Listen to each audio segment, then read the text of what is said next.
Hey everybody, guess what? We're back. It's another week of Ice Cave Radio, that's right, with Doa and Charmer, and we are recording this just mere hours after the live stream today where a few cards were revealed. We'll go over those later. A little bit more to talk about with Twilight of the Republic, which is exciting. I feel like we're just getting started with Set 2, Charmer. We're already starting to talk about Set 3 a little bit today, but we've got a fun show. We're going to look at the cave poll, obviously, and then later in the show, we're going to look at some specific cards you need to have answers for if you are going to be competitive in this game. So it's a fun topic today, but before we get into all that, how's it going? How was your week of... I heard you didn't get to play this last weekend. That's tragic. Yeah, I was about to say, I am kind of awful. Work has been very busy and stressful this week, and I didn't even have the fond memories of Star Wars Unlimited from the weekend to kind of tide me through the early parts of the week. So I was supposed to, and I was very excited to play in a local event. The store that ran that lightsaber tournament was running another event where the winner was going to receive the Mandalorian helmet. Yeah, that's right. The Black Series. Yeah. That was this weekend. The problem was I can't read. So traditionally that local game store always runs their events on Sunday, right? That is just been the day. And so when I saw that they were running an event and it was going to be on the weekend, I did not do my due diligence. This is 100% my fault. But I just planned for Sunday will be the day that Stark and I will go. And my wife said, great. And so she made a bunch of plans with family on Saturday. And then like 2 days before, I think it was like late Thursday night, they were like, yep, everybody ready for this Saturday? Who's all excited? And I went, oh no, Saturday. And so sadly, I could not participate, and I have been upset about it ever since. Happy to report one of our locals won the event, and it looks like everybody had fun, but I'm very sad. We've all done that, and that is tragic. But do you know what deck won? Not to diminish your feelings, but I'm curious now. Top of my head, they posted it in the Discord. All right. But I do not remember now. We're seeing so many different decks win right now. It's really exciting. We're seeing like Kira win stuff. We're seeing Han win stuff. Obviously, we're seeing like Bosk win stuff. Palpatine, like the meta's all over the place right now. It's really really good. I think what's cool is I feel like we're seeing the pilots of these decks come through. More than the decks themselves even. There's a couple decks where people are like, oh, this is super strong. And sure, there's some strong ones out there, but I'll still maintain that this game, more than, a good amount of other card games, is very skill dependent. You can bring a good deck, but if you don't know what you're doing, you might as well bring a stack of blank cards, So I'll be curious to find out who won that one and what the list was. But let's move on. I guess I have to say my last week of SWU didn't go super great either. I only got to play in my local, and I played a Cad Bane command list that was focused on just capturing everything, which was fun. Don't get me wrong, it's a really fun deck to play, but I've discovered that capturing everything isn't the same as just removing the units. So it's tough to find. I mean, the deck can work in certain situations, but it's tough to find a consistent way to keep that stuff removed, and removing it for a turn or two with as slow as that deck was didn't do the trick. So I wanted to try it out. It was a lot of fun. It wasn't super effective. I think a little sprinklings of capture throughout a number of different decks is a great way to go. I think maybe Jabba has like a really good capture specific list in there. There's also the fact that I only own one Dryden Voss, which might be a problem too. I was just about to say when you were done, I have had the most success very specifically with cunning Jabba with Dryden Voss. The idea being that when you hit that resource 7, you have a very powerful play of you deploy Jabba, somebody captures a unit, and then they essentially get one action to try to free it. Otherwise, you're going to Dryden Voss it. And sometimes when playing that deck, I've only had a handful of games, but it can also be, it's one of the few decks where you're just not slamming your leader the minute you hit resource 7. It can be better to wait. So like if you're playing against a red list that is trying to aim for Crate Dragon, for example, turns out one of the best ways to remove Crate Dragon is to not truly play a card. Deploying your leader allows you to get rid of it without taking any damage at all. You're getting into our main topic too much. Watch out. Yeah. So it's just so funny. So I was thinking about that when I was thinking about our topic this week, and then you were like, hey, this capture thing, and maybe it's Jabba, and it's like, no, that's legit what I've had the most success with when it comes to capture. I just like Cad Bane a lot, and I had a fun combo in there where I would flip Cad Bane, play Relentless Pursuit to capture something and put a shield on Cad Bane, so it was extremely unlikely that unit that was captured would get rescued, and then the next turn play Dryden Voss, you know? So a longer way of doing the same thing. That's why I'm saying Jabba might be better, but I was just enjoying Cad Bane, so I wanted to do that. But either way, I think my messing around period of time in this set is over. I like to just mess around and build silly deck lists and play off themes and things, but I think from here on out I am going to probably play a little bit more seriously. I'm kind of getting that itch again to like really push myself and see what I can do in the set, get ready for, you know, some whatever bigger events are coming up here in the LA area. So from now on, I'm serious Doa when it comes to this game. So we'll see if that makes a difference in my win rate. There's just too many cool things I want to try still. This set was actually outstanding for creativity. At some point, you gotta get a little bit more serious. But, you know, that said, I am still working on my aggressive Boba Fett list. I just released a little deck tech today on our channel with the current state of it, and I think it just keeps getting better. Honestly, like it's a pretty solid aggro list, you know, and I'm sure there's more polishing that can be done with it too. So that's one list that I keep going back to because, again, it is also really, really fun and semi-competitive. We'll see what I play this week, but either way, let's take a look at the cave poll. You want to take a look at the cave poll? Hey, let's get to the cave poll of the week.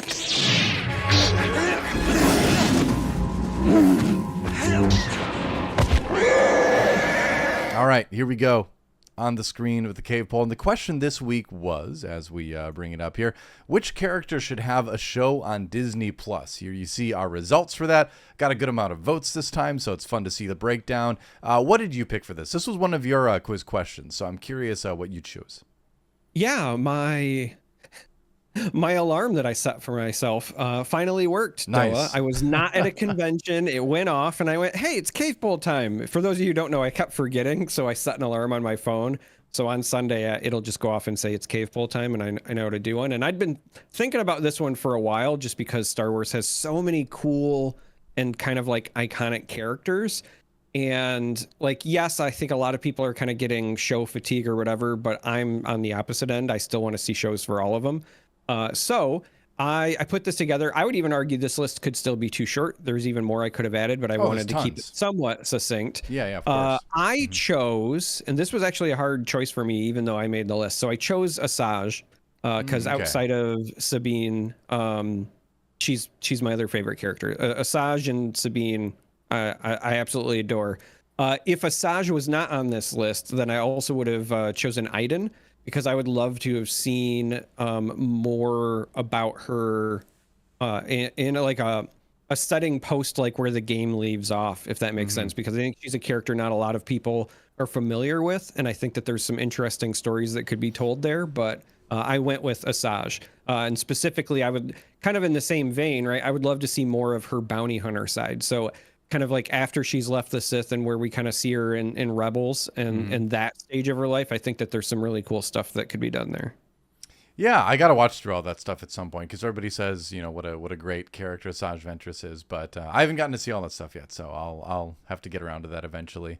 My choice here was Wedge Antilles, because I just think the guy had to have like a really amazing career, you know, being part of blowing up 2 Death Stars first and foremost, survived the battle on Hoth. Like, you know, he was involved in a bunch of other skirmishes and battles throughout his career. So I just think you could make a really good show out of just the stuff he was doing while the mains were off doing other things during the original trilogy, you know? Because, you know, the rebels aren't just sitting around. They're off doing this mission and that mission, and him as a leader and participant in a lot of those like space battle missions could be really interesting. So I think that would be an awesome show if they made a Wedge show. I love Wedge as a character, but I didn't select him for a show because this has been my hot take for a long time.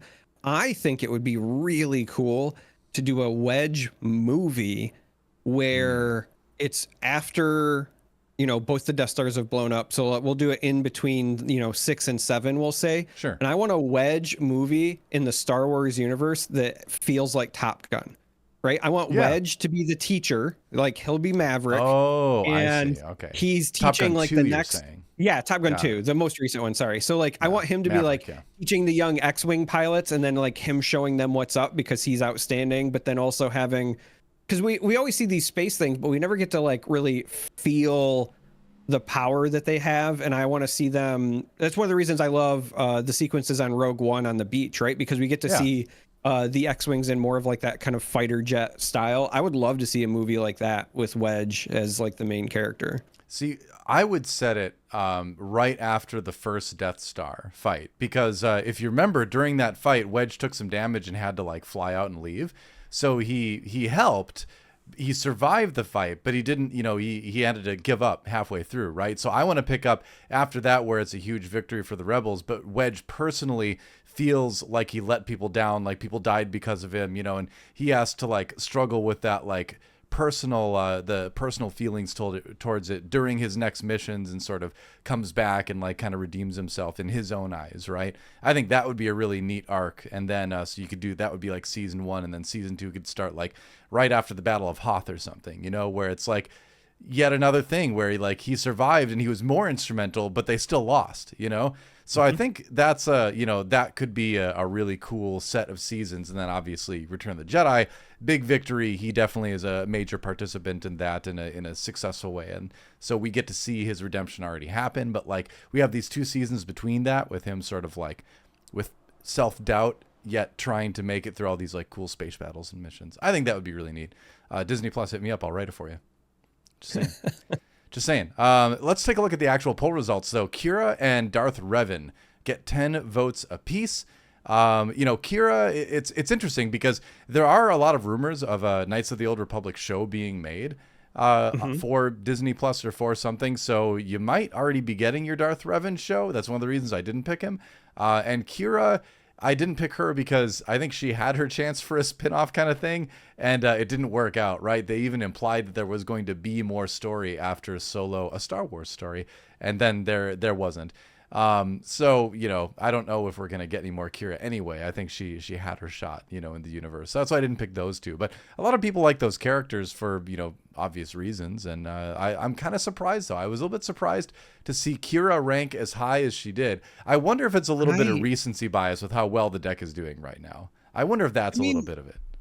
Maybe, but even with the deck doing well, even with it being like a semi more recent movie, I would never have guessed that she would be tied for first with Darth Revan of all people, right? Because for the people who love the Old Republic, like Revan is, he is to the lovers of the video games what Darth Vader is to standard Star Wars fans. You know what I mean? Like he is basically iconic, and so for her to match him in votes was not something I could have predicted. In fact, the 2 most shocking things when I look at this poll, getting a little ahead of going through the rest of the results, is that she is where she is and Yoda is where he is, because that was the other shocker to me. I mean, I think people think Yoda and they're like, well, he's just camping out on Dagobah for how many years, but there's hundreds of years of Yoda before Literally that. Hundreds of years. Sure, there could be, but like, we already saw Yoda do the jumping around lightsaber fight stuff in Clone Wars, and that was cool too. But do you really want a whole series of that? I don't know if I do necessarily. So that's my feelings on it anyway. I'm totally on board with the Qui-Gon shows and the Mace Windu shows for the same reason, actually, where both Jedi seem like they're kind of aggressive renegades compared to the rest of the Order in that era, right? And so you could do something kind of similar too, where like in different ways, where Qui-Gon Jinn could be out on the fringes of the Republic, having adventures and things like that, because it seemed like he kind of liked to stay away from the Jedi Council and all that. You get that vibe. And then Mace Windu could be like the guy fighting crime, like right in Coruscant, because he seemed very, attached to the Jedi Temple itself and the things going on there, So you could do similar sort of stories where they're both sort of, hand over your badge, where they're like, cops on the edge kind of, but in two different like places basically. I'm so glad you said that, because I was just about to say I want the buddy cop Mace Windu thing in Coruscant, where it's like him as the Jedi and then some local, essentially like some local cop or some non-Force user to give a different dynamic. I think that would be great. And then Qui-Gon. So part of the reason I was shocked where Yoda is you mentioned the hundreds of years of history. In the High Republic books that I've recently been reading, they're even still mentioning Yoda then. So it's like literally hundreds and hundreds of years. But when you mention Qui-Gon and like being on the outskirts, that's what he reminds me of. So in that High Republic series, there are Jedi who purposefully go to like the Outer Rim and the fringes, and they establish these outposts to kind of connect people to the more core worlds in the core Republic. And that's what I imagine Qui-Gon. I'd love to see exactly what you said, a show where he is kind of doing things that traditional Jedi don't, and that's why he's out there. Because like, let's be honest, he shows back up at the temple with a kid and they're all like, he's way too old for this, and Qui-Gon's like, yeah, I don't care. And they're like, okay, but how do you already got a Padawan? He's like, don't he's ask fine. questions about the slave trading that I did, or the gambling, or you know what I mean? So that's great. I would love to see that. I think both shows could work really well. Just going through the rest of the list, Lando with 5 votes, cool character, but I think that show already got canceled. So I don't know if we're going to get a Lando show anytime, although Donald Glover, I think, did a great job with the character in the Solo movie. Iden Versio, we talked about, Asajj, we talked about. Jar Jar Binks, I wouldn't mind like a kid's show that centers around like the silly adventures of Jar Jar. I think that'd be totally fine. I wouldn't be necessarily personally interested in watching it, but I think if they want to make something like that, that's a character that's primed for that sort of thing. So, I mean, or you could argue the whole, Rebuild the Galaxy or whatever the Lego one coming out is, where he's Darth Jar Jar. Like there's your Jar Jar show. He's evil, but there's your Jar Jar show. That's a possibility. See, it's funny. I put him on the poll specifically because I was curious if people were going to vote for him under the premise of the show would be his reveal that he was Darth Jar Jar all along, sort of thing. Oh, maybe, yeah. I think you could just go a silly kids thing too, but we live in a world where Jar Jar Binks got double the votes of Yoda. How about Yoda, that? right? Yeah, I know. Okay, it's 2-1. It's 2-1 votes, but still. Still blows my mind though. I don't want to live in this world anymore. No, I think a Jar Jar kid show could work fine. But interesting cave poll. I really like this question. So well done. That was a fun one to discuss. But you know what else is fun to discuss, Charmer? Spoilers. That's right.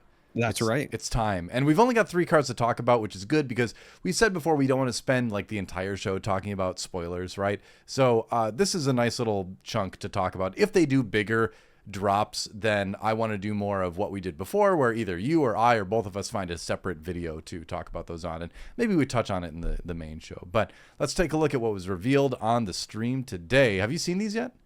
You've seen these, haven't you? I have, but I will say this. I did not have a lot of time to marinate on them. So this might be close to a fresh reaction. I did see them, but it was like a quick skim, and then I got sidetracked. Well, let's marinate together then. The first one is, I wanted to do the one in the order that they did. It was the Prisoner of War. It's a cunning event. It's a tactic. Just cunning, no villainy, no heroism. A friendly unit captures an enemy non-leader, non-vehicle unit. Notice they started putting non-vehicle in there. If the enemy unit costs less than the friendly unit, create 2 battle droid tokens. Those are the 1/1 tokens that we have as one of the token units coming out in Twilight of the Republic. So that's interesting. You get to capture something, which is great. But then you have this potential added benefit. And the trade-off is that it costs 1 more than something like Take Captive in green, right? So I like it. It's a little bit of a unit producer thing. Enables exploit, like we've talked about, where you can some new cards have exploit, where you defeat a number of units up to what the exploit value is, and then you get a discount of 2 resources for each unit you defeat on your side. So what do you think about that? I think that's the obvious thing with this card, but any other comments on it? So there's a couple of interesting things with this. The first comment is you could, if you're trying to play into exploit, use the 2 battle droids for that. You could also, if you're already playing exploit, use this to capture something. And if it has some sort of like weird when enters play for your opponent, we haven't hit them yet, but I'm imagining units in the future that might say like, when I enter play, you discard a card, and then when I'm defeated, you draw a card, right? Something where there's a negative but a payoff. You could theoretically use this to capture something and then re-trigger negatives. It's just one of those things I keep my eye on for the future. The real thing when I saw this that stood out perhaps more than anything is this is a only cunning card, and it's producing battle droids. So I'm wondering how often or how much battle droids might factor into the heroism side of things. Because I think right now we're under the assumption that, you know, the heroism units are going to be making more clone troopers, and they're going to care more about keeping more units on the board because we saw the coordinate, right? Whereas we know exploit has appeared already on villainy units, and it makes sense for them to sacrifice things for power. That's on theme. And the battle droids are smaller units, so they're meant to be expendable. But because this is not heroism or villainy, this does give you an avenue for, you know, creating battle droids on the heroism side. And so I'm wondering if there's going to be sub themes revealed as we get more cards. Yeah, I'm not familiar enough with the Clone Wars to say if there's, you know, heroism battle droid. What was that so hard to say? Battle droid arcs in there somewhere. But I mean, at the end of the day, the battle droids are basically just, you know, you buy them and they fight for you, you know, kind of thing. So battle droids aren't necessarily evil by nature. They were just employed by the bad guys, quote unquote, in the Clone Wars, and that the Separatists were doing kind of bad things with them, right?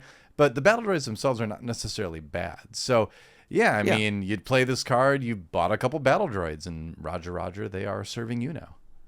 I mean, we could say the same thing about the clones.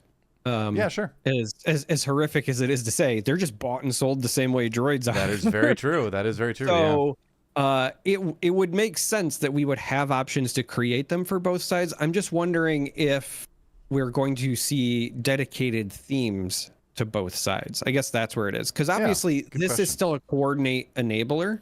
And if you have something that makes the clone tokens, that could also still be an exploit enabler. But I'm just wondering how much the themes are going to intertwine. I also am wondering how a card like this will be implemented in draft, because when I look at this as well, being an uncommon and being fairly powerful, at least on the surface, this looks like a prime early draft pick in draft. Oh, totally. Because it enables both sides. You remove a unit, you create a couple on your side. If there's any sort of like blanket, you know, buff your side of the board stuff like we've seen in other sets, that could be really strong. So yeah, interesting card. We should move on though. Next card. Yeah. Speaking of interesting cards. Yeah. Holy cow. Go ahead. So General's Blade is a 3-cost upgrade in just command. So again, not heroism or villainy. And I love that. I'm going to touch on that in a moment. This 3-cost upgrade provides +3/+3 in stats. It is an item, a weapon, and a lightsaber. On top of the +3/+3 for stats, the text says attached to a non-vehicle unit. If attached unit is a Jedi, it gains on attack. The next unit you play this phase costs 2 less.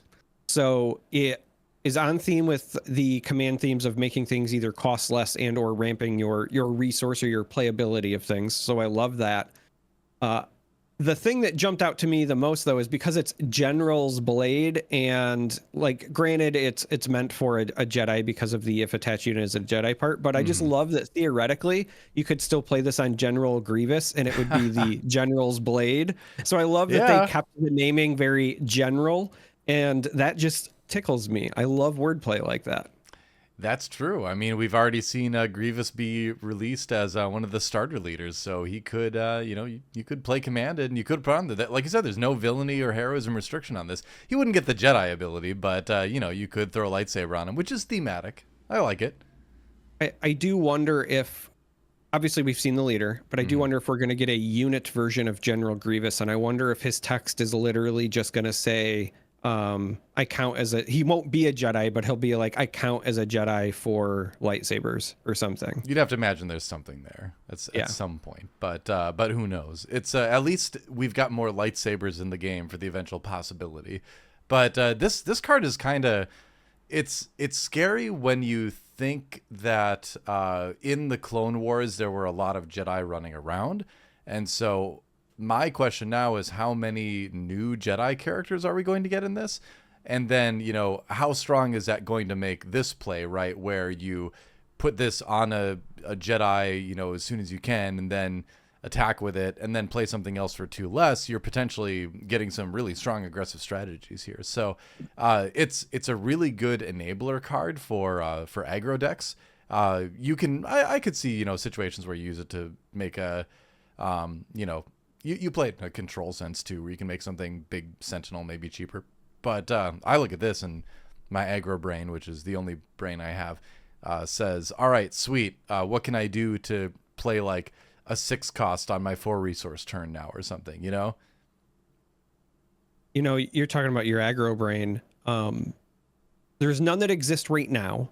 Right now, the cheapest one, I believe, is 3 cost in Yoda. And then after that, they start scaling up. But you're right. As we get more Jedi revealed, the moment we get a 2 cost Jedi, being able to play a Jedi on the first turn, yeah, then Blade, attack with it, and then play another 2-drop on top of it is going to be such an insane play. I mean, right now we've got new Han Solo leader, play Yoda on turn 1. It comes in as 2/2. Sure, he takes 2 damage from Han, but next turn he becomes a 5/5. You play the General's Blade on him, and then I guess we're getting out of aspect here, but I'm just theory crafting, so roll with me on this, right? There are ways to make it happen with what we've revealed right now, but you're right. I mean, as soon as we get to the point where, if we ever do get a cheap Jedi, then this gets super scary. So, a card to keep an eye on for sure. It's definitely one of the more exciting cards that have been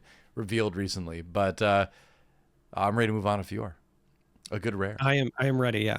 All right. Our final card that was revealed is Jesse, Hard Fighting Patriot. He's a 3 for a 4/4. He is aggression and heroism, Republic clone trooper, has raid 1.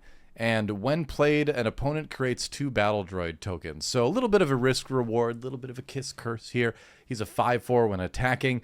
Comes up for 3, so you get good stats for that. But, how risky is it to give your opponent 2 1/1s? I think it depends on the situation, of course. In an aggressive deck, I probably wouldn't care. I'd probably just play him and be like, hey, I would maybe put this in, ECL Sabine right off the bat, I was immediately thinking of Han. I know you just mentioned Han in the previous one, but yeah. I look at this and I'm like, a unit that can attack for 5 that you can play on turn 1 feels incredibly strong to me. Totally, yeah. Now so it would be one of those like initiative based plays, because obviously you'll want initiative because you're going to want to swing before they trade into it. The yes. idea being like you're going to play it, they're going to play a 2-drop, and as a 4/2, any of their 2-drops should be able to attack into this and kill it. So you're going to be behind, but you're going to have immediately sent 5 damage, and that is, especially if they have a 25 health base, that's 20% of their total life. Like that's a big deal. Yeah, if you think about it this way too, say the next turn they even run the 2 battle droid tokens that they created into Jesse to kill him, then you've still effectively paid 2 resources to do 5 damage, which is way above rate damage-wise. So It's not even bad there. And that's my point. I've seen people be kind of nervous about this card, and I think you should be nervous in the situations where it looks likely that they will have access to a good exploit card, because then basically you're just giving them 4 resources off of something big that they're playing, which is of course more valuable than you playing a 4/4 for 3 or even a 5/4 for 3. So I think that's the scenario where you really need to be careful about playing something like Jesse. But the game in its current state, if Jesse just dropped in today, I'd put him in like every aggro deck. I think he'd be awesome and hard to deal with and annoying, because they get those tokens, but if you aren't using Han, if you just straight up play him for 3, then they're going to need those 2 tokens and something else. The fact that he's got 4 health makes him really irritating to remove. So it just looks like a straight up great aggro card to me. I dig it. I like punching people in the face. There you go. This will help you do that for sure. I'm not familiar with the character at all, but as an aggro player, I'm glad we're getting access to him. So those are the spoilers. Like we said, not a lot from today, but that's good. We like our bite-sized spoiler stuff. So let's move on to our main topic today, which is what we talked about. We were kind of thinking about what to talk about coming today, and we're like, you had the idea of, why don't we talk about a few cards that when you're out there playing, you kind of need to have answers for? Do you want to say a little bit more about sort of like the premise of this discussion? Yeah, this was something that's been on my mind because we did our video last week where we were discussing some options that we were including in our Gar Saxon deck that we built. So if you didn't see that episode, go back and watch it because it's amazing, like all of our stuff. But that also created some additional discussion within our Discord because somebody had mentioned that while we were discussing things, even though we had answers for it in our deck, we weren't like specifically calling out having an answer for the lurking tie phantom, for example. And then I started thinking about how during our deck building, we were specifically calling out like, hey, in this environment, you should probably have an answer for Crate Dragon, or you might just lose. And then I started thinking about not just the kinds of cards that you should ensure you're having answers for, though we are going to discuss those, but also how you approach that situation, because sometimes it might be having specific answers. It might mean having something in your sideboard for them, or depending on the kind of deck you're running, the answer might be to just pretend the card doesn't exist at all. So we're gonna hopefully tackle a chunk of that philosophy here in this episode and kind of talk over cards that, should demand answers and what to do if you don't have answers. Yeah, and I think you mentioned something too that it's good to preface this with as well, where you don't need to have an answer for absolutely everything in every deck. It's a card game. You're just gonna have bad matchups. And so sometimes, like I said, it's better to just be like, well, I hope I dodge this deck today when I play in my tournament, and then if I do, I hope I just win quickly so I kill it before whatever it is comes out that definitely kills me, So that is a factor to playing in any card game. But we're going to go over a few things that just kind of generally you'll want to have something for, because you're going to see it more commonly. You can't dodge it very effectively. So let's go and take a look at these here. 1 second. There we go. So we've got 3 we want to really talk about, a couple honorable mentions, but these are the 3 main ones I think that are out there right now. One is Crate Dragon. Second is Lurking Tie Phantom. And then the third is really any leader, because more and more the leaders are having big impacts when they're flipping. Do you have an answer for that leader when it shows up? I think that's a good thing to think about too. So let's just go left to right and let's talk about Crate Dragon. The easy answer for this is either Fell the Dragon, it's in the title, or Rivals Fall, or Vanquish. So in blue right away, we've got 3 single target removal. That exists, which is nice. But I kind of want to, and feel free to jump in and talk about blue if you want to, but with this, I'm kind of more interested in talking about what are our answers for Crate Dragon if we don't have access to that strong single target removal. Yeah, so the other thing that I was just going to mention as far as blue goes is obviously Power of the Dark Side. So yeah, one of the things whenever you start thinking about cards that are going to require an answer is not just, okay, what is my counterplay in terms of cards, but also what is my counterplay in terms of strategy. So if you're playing against a deck and you suspect, hey, they're, angling toward Crate Dragon later, you might, even if you're a more traditionally aggressive player, you might start angling yourself into a position where you're taking board trades before Resource 9 so that you can clear their board. Because if you've got a card like Power of the Dark Side available to you, you want to punish them for playing Crate Dragon on an empty board. And you might have Power of the Dark Side and, we'll say, Rivals Fall available to you. But one of those deals 6 damage to you when you play it, and one of those deals 3. So again, it still might be to your benefit to alter your strategy to tackle it. But outside of blue, I do still think that your goal, if possible anyway, should be to either remove Crate Dragon while taking as little damage as possible, or remove it in a way where you put yourself in a good position to offset the damage you're taking as a result. So in our video last week, we were running ECL, Energy Conversion Lab, and we included some Rook because the idea was, hey, we can run Rook into a Crate Dragon, and yeah, we're going to take the damage, but we're going to have a unit left over, and hopefully that helps us get control of the board. You were talking about capture earlier. I think capture is another great cost-effective way to deal with Crate Dragon, because yes, you're going to take some damage, but as long as whatever unit you're doing the capturing with doesn't die to the Crate Dragon effect, you can get rid of it and then likely continue to develop your board, because they're going to spend 9 to play the dragon. They're probably not doing anything else with their turn. So if you can spend 3 or 4 resources and then play a couple of other things on top of it, you might be in a good spot to kind of turn the corner. So those are some of the things that I would say if you're not running blue. Both cunning and command have access to capture. Yep. Aggression is maybe the hardest. Oh, another in cunning, another great one. This one cannot be understated in my opinion. Bounce options. Waylay still exists, and it's pretty good against Crate Dragon. But red is where I tend to struggle. Now, the good news is you get to play more than just one color, typically, in Star Wars Unlimited.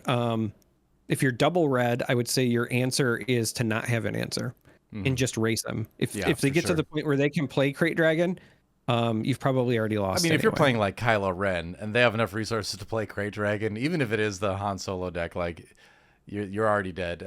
Time to concede. Yeah, that is true, and I agree. Yeah, and something like that, you just go fast. And red is the main color that you'd have to do that with, because everything else has an answer. Take captive is great because there's a lot of times you can do that. It costs 3. The 3 damage that they could theoretically do back to the unit that is doing the capturing is not going to kill that unit, so you're okay there. Things like yellow, like you said, Waylay is great. I love stuff like Change of Heart or something, because then you not only do you remove it from their side, but then while it's on your side for the rest of the turn, they have to worry about playing things into Crate Dragon, and they have to worry about you, swinging in for 10 damage, right? So things like that. Choose Sides in green is another example of a card that lets you do that. So capturing it, switching it to your side for a turn. There's a lot of things that exist that can handle Crate Dragon. And yet it's still seen in as this card that is semi-oppressive right now. And I think the feeling that people get from Crate Dragon that it's this oppressive card is that they aren't preparing. Frankly, they aren't getting ready for it, and it just takes more reps and more knowledge to be like, all right, I know what this deck is trying to do. I know that the Crate Dragon is in there, so I might change the order of the cards I play. I might save something that I would have otherwise resourced to handle that when it comes out, because if you get ready for it and they slam that Crate Dragon and you immediately have an answer, it feels so good. But you got to be prepared, right? Which is kind of what this discussion is all about. Because as we've just kind of gone through, the answers are out there. It's more about, are you doing the preparation and how do you do that? Then is there an answer, Yeah. I will also, just like as a final tip, earlier I'd kind of teased Jabba is potentially a great option because when you deploy him, you're not taking any damage. And then on top of that, if you can slam down Dryden Voss, now you have a Crate Dragon. Another thing that's available in that list, in that cunning Jabba list that I've been toying around with, is God, what's the name of the card? Relentless Pursuit. So the cunning capture one that, as you were saying with your Cad Bane, right? If it's on a bounty hunter, you give it to a shield. That card is actually pretty good even when you're still playing in Jabba, because as a Jabba player, you should already be playing cards like Hunter of the Hacklium Brood. I will say that one is much more difficult to get to work against a Crate Dragon because it requires the target to be equal or less cost than the thing capturing it. So that's one that like gets people tripped up a little bit. It captures an enemy non-leader unit that costs the same as or less than it. And you should absolutely not feel bad about what you just said, Charmer, because I have made the mistake so many times early on when I was playing Cad Bane and stuff where I tried to play Relentless Pursuit into something I couldn't capture. Take Captive is the one that's not cost Take Captive specific. in green, yeah. That's why with yellow, I think it's better to look at Waylay and Change of Heart, that kind of stuff, because I wish Relentless Pursuit worked because it'd be great to capture it and then put a shield on the thing they captured it, but Yeah, unfortunately, that doesn't work. Yeah, so it's still in yellow, like specifically the Jabba yellow. You still have Jabba's deployability. I was running Waylay in that list. You know what? It's actually funny. The play that I was just talking about, I haven't done yet to a Crate Dragon, but it's technically possible in that list because on my top end I do run Relentless. As like a good countermeasure for against other control decks. Yeah. So I guess theoretically you could have Relentless take the Crate Dragon captive, and then it's kind of protecting itself at that point, because then they have to crash into it manually or spend more than one thing. But you are correct. That take captive. Honestly, I should probably put take captive in the board and pull that in. Just trade it for the Relentless Pursuit in the Crate Dragon matchups. I think that might be a good option too. Yeah, it depends on how often you want shields on your bounty hunters, I suppose. But being able to use Relentless to steal Crate Dragon is a great answer, you know. I was going to mention on top of that, it costs a lot more for them to, you know, they basically have to have two copies of something if they want to, remove it. I think I lost my train of thought, but yeah, basically. That is good. That's what the best answer for using a Relentless Pursuit against such a Crate Dragon, I think. But there's a lot of plans. But again, you have to have that Relentless Pursuit ready. You know, like a lot of times you would have used it already. 3 costs doesn't end up lasting in your hand until the late game, oftentimes. So having the poise to be like, okay, it would be good to capture this thing now, but I think I should actually trade on board and save my capture card, because I know there's going to be a Crate Dragon coming soon, you know, or it's very likely. And like, if I trade on board right now, sure, it's not ideal, but I'm definitely going to lose if that Crate Dragon comes out and I don't have an answer for it immediately, you know? So you kind of take your higher overall win percentage by saving something like that, you know, even if you find a good time to play it earlier. But yeah, making sure you wait and have an answer is the main reason. And I think the patience is actually the hardest part of this. I think it's really tough for newer players to see something that is an answer for Crate Dragon and then hold it long enough for it to be effective, you know, or, you know when to hold them, know when to fold them, as it were, you know. I think that's the hardest part, is having the patience to know what to save and how long to save it. But there are answers. Crate Dragon there are answers. Crate Dragon is not the end of Star Wars Unlimited. It is not as oppressive as some people would have you believe.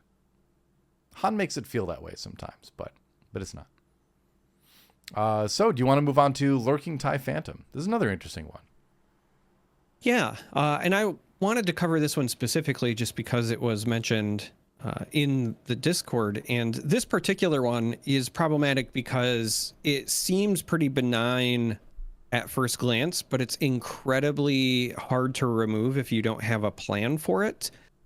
And it can eat away at your health total rather quickly. So, it's a 3-cost 2/2 space unit. So again, without any other context, you're like, that's not that bad. But raid 2 means it's swinging for 4.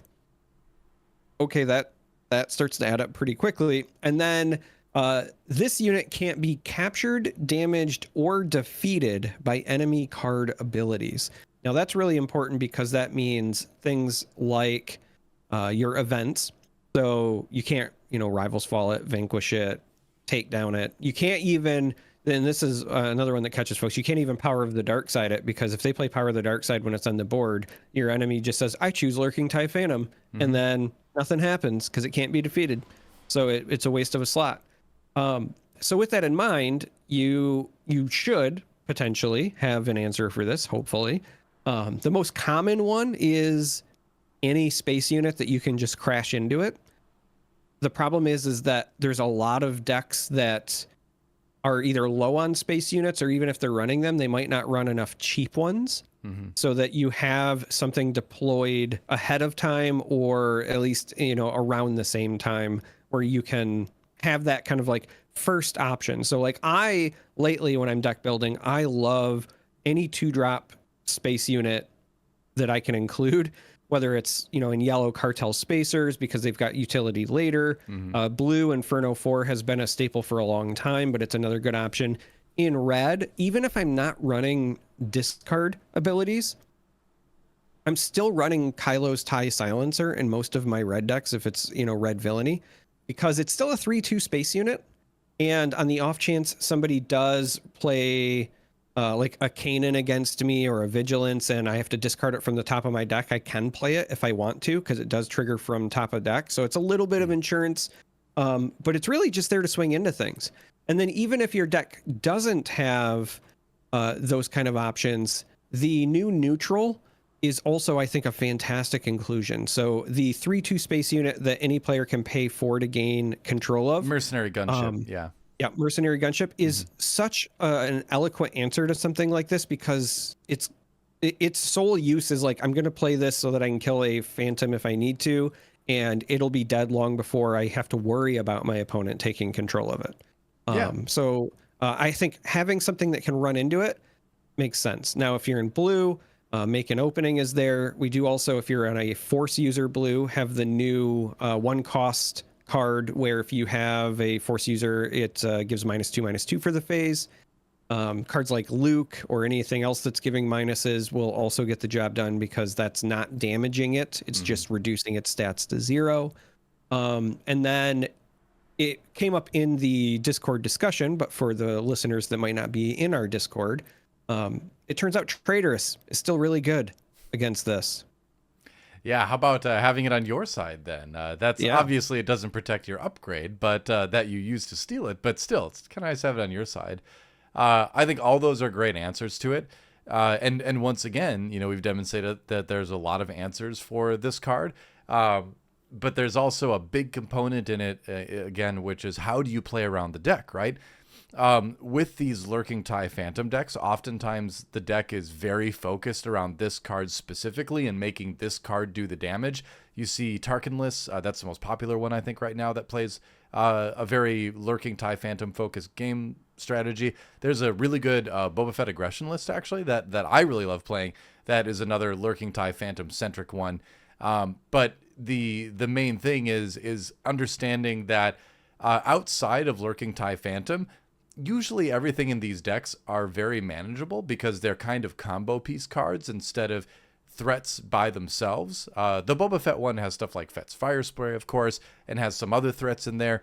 But for the most part, the Tarkin deck, the Boba deck, any other deck that's very Lurking TIE Phantom focused will generally not have as many other threats to deal with as the Lurking TIE Phantom. So when it comes to how do I use my bounce cards, how do I set up my trades, you can set things up in a way that prioritizes having something ready to handle this card specifically in a situation where maybe you would have removed something else instead, in a normal game. So just understanding that like these other cards on the board might not necessarily be in this situation what you want to focus on and get rid of. You might want to let something live a little bit longer, take a little bit more damage in exchange for making sure this dies when it comes out, right? So that's really a big part of it, is to have the cards, but also understand how the deck operates and understand how you need to change how your deck operates to make sure that you're ready to take out the Phantom when it appears, So there you go. That's there's a lot that goes into it. This if this seems complex, it's because we are probably talking about a slightly higher level of Star Wars Unlimited play than we usually talk about on the show. But I feel like a lot of the people that watch are at the point where they're ready for that kind of thing, And certainly if you're complaining about these cards, I feel like you're ready to learn about, how to beat them if you haven't figured it out already yourself. But there's two components, there's a card component and there's a gameplay component. Anything else to add to the TIE Phantom discussion? I don't think so. The only other thing that had jumped out to me that I don't think has been talked about a lot as potential answers, and I think part of the reason is just because in Cunning you already have answers in the form of like Waylay or things like that. But Frozen and Carbonite, I think also, as time goes by, might be a card that more people consider, just because it effectively deals with it long term, and it's something like if you're not running Command for Traitorous, for example, it kind of does the exact same thing, but it's also very strong against other big awkward threats if you're just trying to stall and stay alive or whatever. So consider trying cards that you're not seeing super often, because they might end up being better than you think. I would say this: the meta's not solved yet, so don't be afraid to try new things. And I think Frozen and Carbonite is the one that I like the most as a potential option. I do know that there's also the blue upgrade that is like an effective silence, right, where it just negates all the text on the card. You could theoretically do that, but you're still kind of 2-for-1ing yourself, because then you're going to have to use another card to get rid of it anyway. Right. But Frozen and Carbonite, I think, is just a good, like, cost-effective, they play a 3-cost, you play a 3-cost, and you don't have to worry about it for a while, sort of thing. Yeah, totally agree. Targeting the upgrades as well is another option too, to at least mitigate the damage, because a lot of these decks rely on playing Lurking TIE Phantom and then playing something like TIE Advanced to give it some XP tokens, or Tarkin to give it XP tokens. Stuff like Power Failure that gets rid of all upgrades. Stuff like disabling Fang Fighter to just get rid of a crucial upgrade at the right time. Limiting the buffs that this gets is also a way to handle it without actually addressing the card itself. So if you can keep it to doing less damage, then that's another way where you can maybe sneak out a win too. I personally think that the Lurking TIE Phantom decks are fun, but I feel like they are going to settle in like the higher middle tier of decks. I don't think they're going to ever be strong enough to truly be like a threat to the top of the meta. I think they're really cool, and I love that we have decks like that in the game, but I'm not personally worried about these decks being too strong, at any point. But it can be really annoying if you run into it in your locals, so it's good to know how to handle it. Just play Grogu on turn 2. Yeah, I mean, just play Grogu as well. Yeah, that's also an option. Just keep it tapped forever, Just forever. Keep it exhausted. Or Tobias Beckett with his triggers. That's another annoyance. Yep. Yeah, there's ways to just annoy your opponent for playing it. Punish them for playing the Lurking TIE Phantom. That's what you got to punish do. them. Yeah. Bamboozle.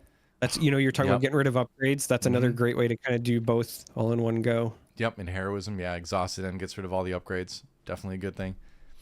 But let's move on to our third topic for Do You Have a Plan? And that is, as you can see behind the blur and the black and white image, it's set 1 Boba Fett. But the theme is any leader, right? Because at some point in nearly every game of Star Wars Unlimited, your opponent is going to flip their leader, and what do you do? If you're not ready for it, a lot of times this can be a game-changing moment.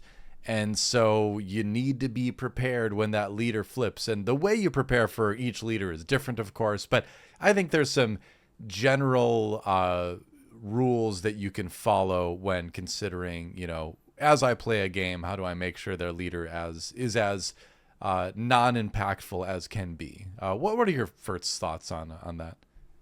Well, I'm glad that you worded it as least amount of impact as possible, because before I dive into like my general tips, I just wanted to say that if you're a new player and you're kind of struggling with Star Wars Unlimited, one of the first things that I would suggest is just focusing on how you're managing the turns when your opponent plays their leader, because that is one of the biggest surges in power that either player gets over the course of the game, because you're almost effectively doubling your resources, right? So let's take Boba here as an example. On Resource 5's turn, you can play Boba, and then even if we're not talking about his hero activations, you can also play 5 resources worth of cards. Now, if I'm playing a leader that maybe costs 6, and so I'm not doing that, I have to figure out how with 5 resources, I'm effectively dealing with 10 resources worth of cards so I don't fall behind. And so that's where the planning stuff comes in. Now, sometimes it will be a direct answer. So in the case of cheaper leaders, for example, if it's somebody playing a Sabine aggro list, you might have a takedown ready to go so that when they deploy Sabine, you hit her with the takedown, and now you only have to worry about whatever else they played. Just really straightforward example. With somebody like Boba Fett, where you don't necessarily have a good cost-effective answer because he's got 7 health, which is a lot. Rival's Fall costs 6, so you're likely, unless you're playing, like blue-green ramp or something, you're likely not going to have the resources available to have a direct answer. So as Doa so wisely said, the next step is, how do I make this as manageable as possible. How do I reduce the impact? So in set 1, whenever I'd play against Boba Fett and I was on Sabine, for example, my goal was to find a Leia and then just sit on it in my hand. The idea being they deploy Boba, I play a unit and I exhaust their leader. And so, yes, they're still going to play other things, but I have negated the worst part because I can continue my pressure. And sometimes stalling is as effective as completely removing. That's, I think, another tip, especially with leaders, that I would give, because leaders, there's a lot of stuff in the game that says non-leader unit, right? But most of the things that exhaust units are just exhaust a unit. Yeah. They're not exhaust a non-leader unit. And so, yes, it doesn't answer it long-term, but being able to buy yourself time, because like I said, surviving that flip turn is the hardest part, in my opinion, of Star Wars Unlimited. And even if you don't die right on that turn, the point is that they get so far ahead in game state that it's hard to recover, right? So if you can have a plan where you can play something undercosted, but still exhaust their leader and buy you time until you can either deploy your own leader and catch back up or do something else, I think goes a very long way. Yeah, totally. And, again, if you do exhaust, like you're saying, and you have a leader on your side that flips on 6, then effectively you've just made leaders flip on the same turn, where when Boba readies at the beginning of the next action phase, you'll be ready to flip your leader. And so then you've kind of reached equilibrium again to a certain extent. So yeah, I think that's a great point too, is how do you at least delay it so that you, especially with set 1 Boba Fett, flipping on 5, just at least make it, feel even for a moment, but a big part of it too is, how do I trade in the first few turns to make sure that I have the units out, that if I do need to run 1 or 2 things into a leader, which is really common to trade 2 for 1 to take out a leader, that you're ready to do that ASAP, or to even be ready to use your leader for it. I think of, I've played the Cad Bane versus Rey matchup a lot, and they both flip on 6. I love to have them flip Rey. I love to flip my Cad Bane before they flip their Rey, because then when they do, I can attack right away, more than half of her life and damage, and I only take 2 in return. Then that makes it very easy, even if she does attack in, to finish off Rey later and keep my Cad Bane out, right? Because she's not going to be able to swing back and just trade evenly. Cad Bane would still live through that. So part of it too is just making sure you really have the correct order of actions to maximize the speed that you take out the leader, or at least do enough damage to it that it becomes vulnerable to a takedown or an open fire or something like that, even something as simple as throwing a taunt in front of it. A lot of times when I'm playing my aggressive Boba list that I released a little guide for today, if there's a dangerous leader that's flipping, I'll usually try to organize it so that there is an echo-based defender that I can play when they flip their leader, so they have to attack into that. And then if it gets even better, where I can flip my Boba first, I flip my Boba Fett, they flip their leader, I play my echo-based defender, and then because of my Boba Fett leader, that echo-based defender is doing 5 damage. And again, that's going to take out more of nearly every leader's life, and most leaders want to attack right away, So just, again, being ready, I think, to immediately do at least half, if not more, of the opposing leader's life right after they flip it is a good goal to have. To at least get it down to 50% or less health immediately, because then it becomes much, much more manageable, vastly more manageable, Yeah, I do think that a lot of it is also, and this is probably the hardest part with answering this one, because there are very few true one-to-one answers. So a lot of it is also understanding what your own deck, whatever you're piloting, does best, and then trying to figure out how within your deck's general strategy you want to deal with it. So earlier I mentioned Sabine. Obviously, I'm the aggressor in that matchup, so I'm already trying to deal as much damage to their base as possible. And so something like Leia makes sense because it's low cost, it stops the Boba, and I can continue to push damage, right? Yeah. On the other hand, I've mentioned the cunning Jabba list I've been toying around with a little bit. With a deck like that, I know I'm not the aggressor necessarily, and I don't have a good from hand removal option. So I'm only going to get rid of Boba Fett with board presence. So in a deck like that, I would have to know as the pilot, ideally what I'm looking for and what I'm going to try to probably mulligan for are any units early on that I know I can get value trades on, so that when they deploy boba, I know that I have just more presence on the ground. So a good example would be like Reputable Hunter, because that's a great turn 1 drop. You let them play their unit first, you give it a bounty with Jabba, and then you get a 3/4 for a 2 cost. And then on the next turn, you give a unit a bounty, you play Hunter or the Haxian Brood, and now you also have a 4/3 Sentinel. Those are 2 units that are great for trading and surviving early. And if I can use that and take some damage on my base, but just establish like a strong presence on the ground, I'm going to feel more confident against somebody like a Boba Fett. On the other end of the spectrum, not just knowing how your deck is, being piloted and what it does best, you also have to kind of keep in mind what your opponent is trying to do on their flip turns. You mentioned how Kira's been finding success lately. So like understanding that if you're playing against a green Kira, if they flip her and then follow it up with an overwhelming barrage, it's potentially going to be a bad time. So what is your deck going to do to answer that? How do you play around that? And so sometimes having the answer for your opponent's leader doesn't even mean dealing with the unit. It means dealing with the strategy that their leader is employing on their flip turn as well. Yeah, and that applies to leaders like Jabba the Hutt and Emperor Palpatine, where, Emperor Palpatine steals a unit, making sure you don't give an easy target for them to ping and steal with that, and then Jabba making sure that you don't give them a very obvious, really bad for you target to capture immediately, killing all the other units on the board before they have a chance to flip Jabba, so that they can't, take advantage of that, because Jabba needs another unit on their side to do the capturing. So that's a great point too, is that it's not necessarily always about defeating the leader unit itself, but it's defeating whatever effect that they have on the board state when they flip. I'm trying to think of some other good examples for that, but I think Palpatine and Jabba and Kira are probably kind of the big ones off the top of my head. Yeah. Stuff like I think Old Han is also another good example, just because know that they're going to likely try to like turbo power into maybe a really strong U-wing or something, right? Yeah, so they want to play a 7-drop on that turn. Yeah. So just making sure that you have something where even if you don't answer it directly, you have some sort of like, again, I just have to survive this flip turn until I can get back to equilibrium, is also really important there. Yeah, for sure. It's one of those things where it takes reps, it takes practice, but the first step is just being aware that you need to think about it in the first place. And you'll get there, I know when I first started playing this game, my first few games, I was like, man, the leader just murders me when it comes out. And then I'm like, I should plan for that.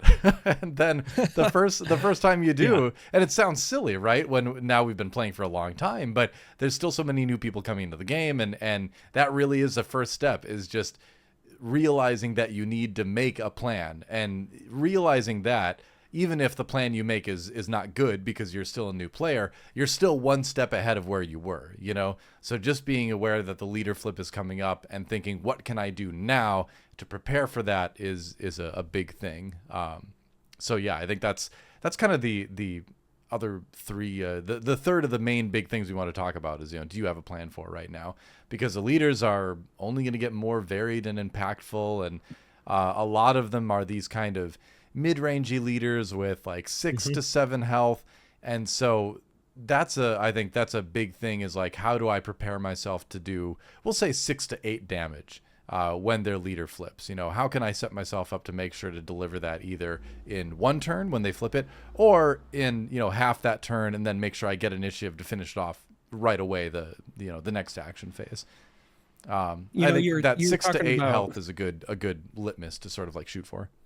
Yeah. And that still covers what I'm about to say. You were talking about leaders where you have to have like an answer for their plan. The Jabba Dryden Voss play is another one. And that one's really interesting because in that scenario, you're not worried about Jabba's health, because heavens help you if you're trying to deal all of that. Instead, you're trying to worry about the health of whatever unit does the capture, right? Because their goal is going to be, I deploy Jabba, I have an existing unit on board capture something, and then I want to follow it up with Dryden. So if you can just, in that window, they deploy Jabba, and then you have the answer, whatever it is, for the unit that did the capturing to get yours back before they get their big power play, you've kind of interrupted that leader's game plan quite a bit. And the game plan thing is not specific to leaders. I know you mentioned that we had some honorable mentions. One of the ones that I had talked to Doa about before we started recording was Avenger. Avenger is obviously a big late game threat, and so you're going to want to have some sort of answer for the actual card itself, but you also have to play around the, when played effect. So if you don't want to lose whatever your best unit is, then you might want to consider including some cheaper units, or waiting to deploy it if you think that they're close to deploying their Avenger and you won't be able to protect it. That sort of thing. The other honorable mention that I wanted to bring up was Vigilance, because this is another great example, in my opinion, of cards where sometimes the best answer is not having an answer. So what I mean by that is, if you're playing a very fast deck, like a Sabine aggro, you're trying out Doa's really cool Boba aggro list, whatever the case may be. You should try it out. Yeah, you should try it out. You might not want to include restock, because your goal is to end the game before they could deck you with it anyway, right? If you are playing a Jabba deck, an Emperor deck, something that's going to go long, then you probably should include copies of restock, because you don't want to just automatically lose to, a control player who is using Vigilance and you're maybe not using Vigilance, right? So again, just kind of having a plan is important, but if you know that your deck isn't going to benefit from having said plan anyway, then don't include it. Just do the thing and understand sometimes that matchup isn't for you. Yeah. I think this leads into kind of a general principle with Star Wars Unlimited too, where your success in a game of Star Wars Unlimited usually depends on your decisions about 3 to 4 turns earlier than you think it does as a new player. When you start to play the game, you're like, oh man, that one turn they just cleared the board. But what you should really be thinking about is, what did you keep versus resource 2 or 3 turns before that? What is the order you played things? How did you trade things on board to leave the health that existed when they cleared the board that one turn? So it is one of those games where, like, you really need to be thinking not just 3 or 4 actions ahead, but 3 to 4 action phases ahead if you really want to be a top player at this game. And that's a big part of planning for these cards specifically, or these concepts specifically with the leaders. But it's also just something you need to keep in mind in general. I think in Star Wars Unlimited is always be thinking about what you're doing now and how that is going to affect things 2 or 3 action phases down the road. Or when you lose a game, don't blame the thing right in front of you. Think back again 2 or 3, 4 turns before, 4 phases before, and ask what happened then. Did that have an impact on the game ending when it did? And I think you'll find there's a lot of correlation there. So yeah. I hope you learned a lot. Not you specifically, CHARM3R. I know you're pretty smart already. And I'd like to think I am too, but no guarantees there. But hopefully the people out there learned a little bit about these specific scenarios and Star Wars Unlimited in general. Any final thoughts on this topic? I'm just glad I learned something. Me too. Yeah. Well, if you stop learning, you're dead. That's how I feel. We don't want to be dead. So on that, on that note is not a good transition there. But that said, we'll say that said, let's we announced. That's right. Now that we're all thinking about that, we announced the Conquer the Cave event series, I guess you could say, King of the Hill style show that's coming up on the channel, just to kind of give people an update on that. Like I said in the announcement last Saturday, this week as we record this, we're collecting signups, and then the goal is by the end of this week, I'll be reaching out to the first 2 competitors.